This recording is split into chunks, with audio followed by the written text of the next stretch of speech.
It's my house. Obey me. No matter what you say, Mom is going to live in this house. As soon as I strongly opposed the idea of my mother-in-law living in our home, my husband, Jack, burst into anger like a raging fire and said that. I frowned and replied, but this house was handed down to me by my parents. Why is Jack boasting that it's his house when it's mine?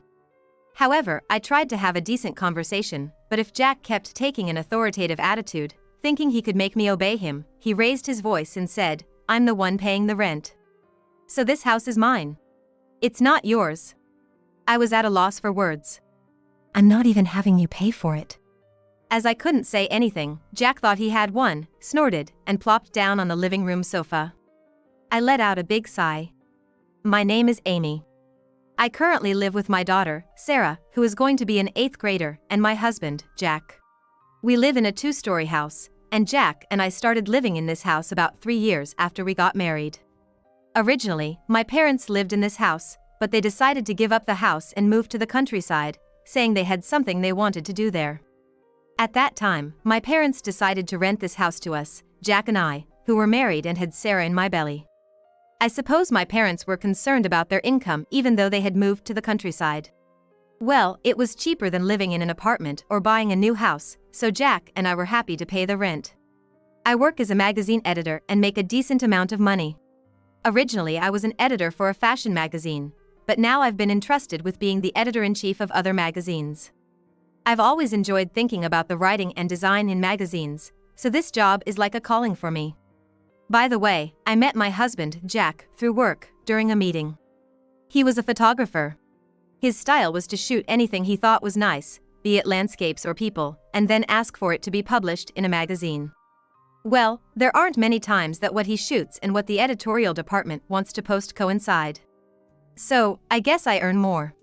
In fact, he's a freelance photographer, so he's not stable in terms of income and can't be relied upon. In the midst of that, we ended up raising our daughter, Sarah. I'm busy with my work in the editorial department, but since Jack is a freelance photographer, he doesn't go out when he doesn't feel like it, and he has no work or anything. So I left our little daughter to Jack. I have a stable income, so I thought it was only natural to divide the roles like this, but there was someone who outright rejected our role division. That was Jack's mother. For me, she's my mother-in-law.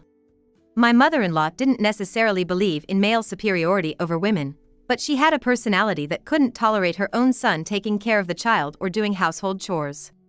So when she found out that I was working outside and that Jack was taking care of the child and doing housework at home, she became furious. Why is my Jack doing all the wife's work when she's out having a break? I was surprised at that. Jack had been living at home until he married me, so my mother-in-law should have known that he was a freelance photographer and didn't have a stable income. However, it seemed that how much Jack was earning didn't matter to my mother-in-law. What mattered to her was whether her precious only son was not having a hard time. Excuse me, I'm not just taking a break outside. I'm working hard outside every day. I'm just having Jack look after Sarah while I'm gone. When I came home after finishing my work, my mother-in-law was standing like a statue in the doorway waiting for me, and I was really surprised. My mother-in-law's house is a 3-hour drive away, so I thought she wouldn't come so easily. But she must have been worried about her son Jack. As soon as she came to our house while I was gone, she began to lecture me immediately. You know, even if you say you're working outside, you're married to Jack, right?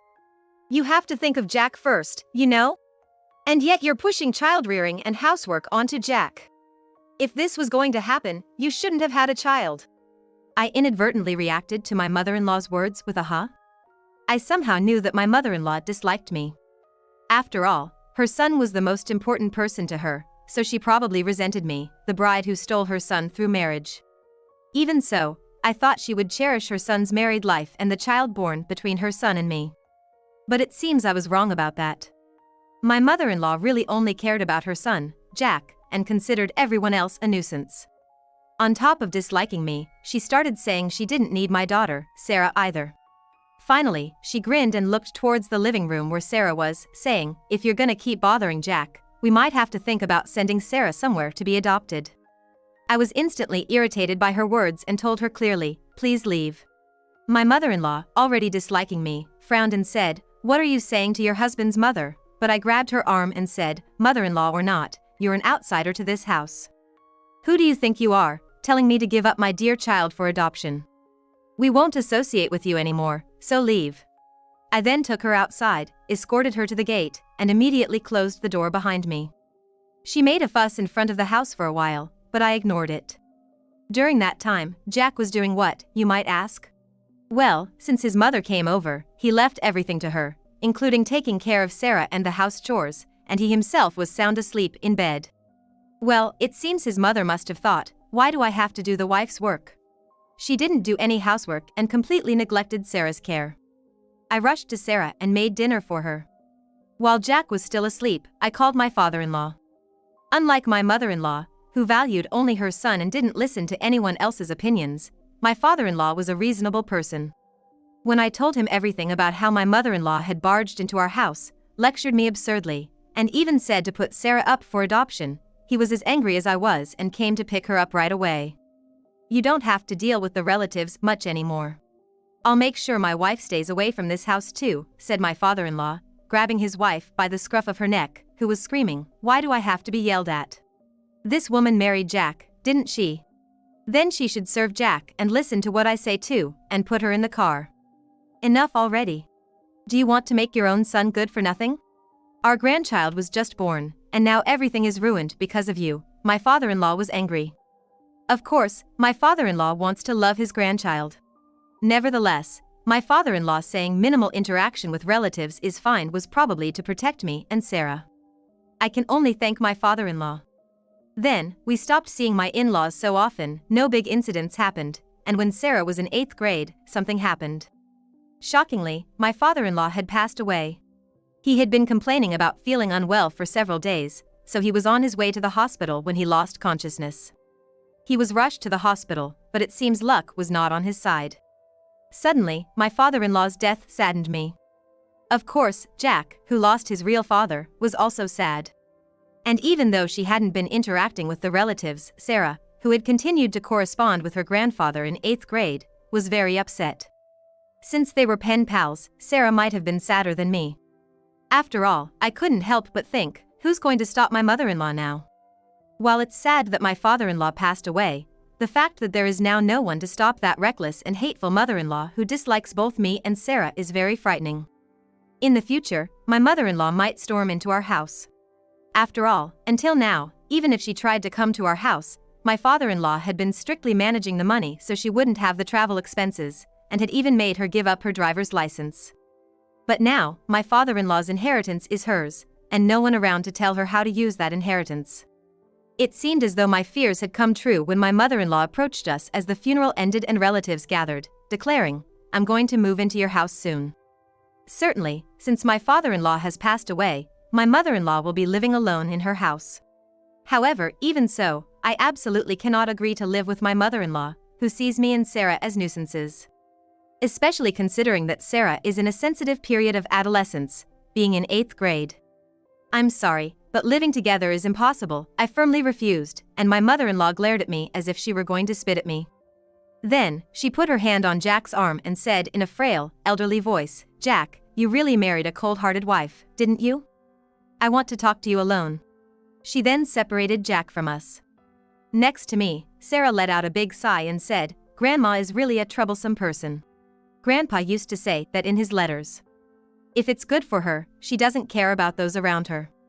That's why there's been trouble for a long time." Saying that, Sarah just shrugged her shoulders. In the past, Sarah used to be attached to Jack, who took care of her, but recently she seems to have realized that it's me who is earning money and supporting the household. She has come to favor me over her father. Well, Jack still sees Sarah as a little girl, so I guess it makes sense that they don't see eye to eye, since Sarah wants to grow up quickly. "Hey, Sarah. Mom really thinks it's impossible to live with your grandma. But what if Dad and Grandma ignore what I say and try to live together in the house?" I said, hesitating to tell her the whole story. Because what I'm about to say is a heavy topic for a middle schooler like Sarah. Considering Sarah's feelings, I also felt that making such a decision might be wrong. However, Sarah seemed more mature than I thought, and she said, "If you're going to divorce Dad, I'm definitely going with you, Mom." It seems that Sarah immediately caught on to what I was trying to say about possibly divorcing her father. Moreover, I was truly happy that Sarah said she would side with me. But having a daughter in middle school, I thought it might be better to keep the family together until Sarah graduates from college. But it seemed that Sarah had also noticed my hesitation. You know, Mom, I think it's okay for you to leave if you can't bear it. And I can't stand Grandma either, so if staying with Dad means having Grandma around, I think divorce is the only option, Sarah said firmly, indicating her willingness to leave her father. I think the last time Sarah and my mother-in-law met was when Sarah was very small, so maybe she remembers the unpleasant attitude my mother-in-law showed her at that time? I found out for the first time that Sarah disliked my mother-in-law so much. While surprised, I thought to myself, that's right. Living with such a person would be worse for Sarah than divorcing.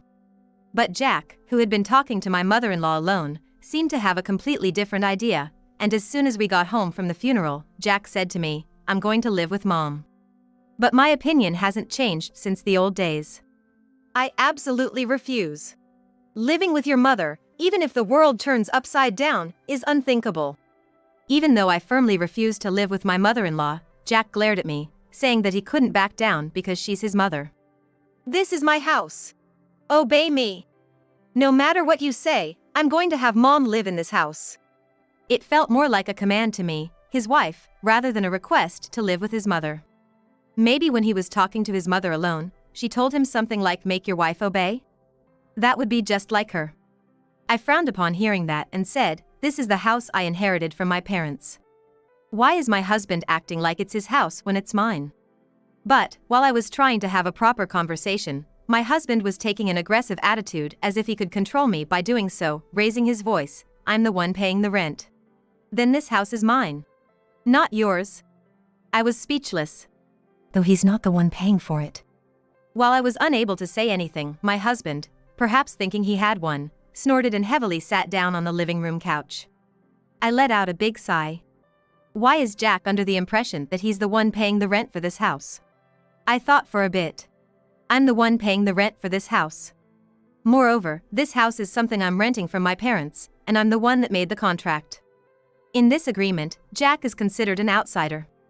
And Jack's only financial contribution every month is the savings for Sarah. As you know, Jack is a freelance photographer and doesn't have a stable income. So, I thought it would be risky to leave him in charge of things that must absolutely be paid every month, such as groceries and electric bills, and instead had told him to put money into savings for Sarah, which didn't have to be paid every month but would be better if saved. I think Jack had been putting in $300 to $500 every month into that account.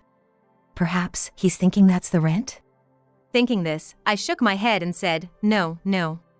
There's no way he could make such a misunderstanding, I thought, but no matter how much I thought about it, the only money Jack has been paying, aside from Sarah's birthday presents and other unexpected expenses, is about that. Rent is something that has to be paid every month, so there's no way he's confusing that with the rent. What on earth is this man misunderstanding? I thought, and immediately talked to Sarah.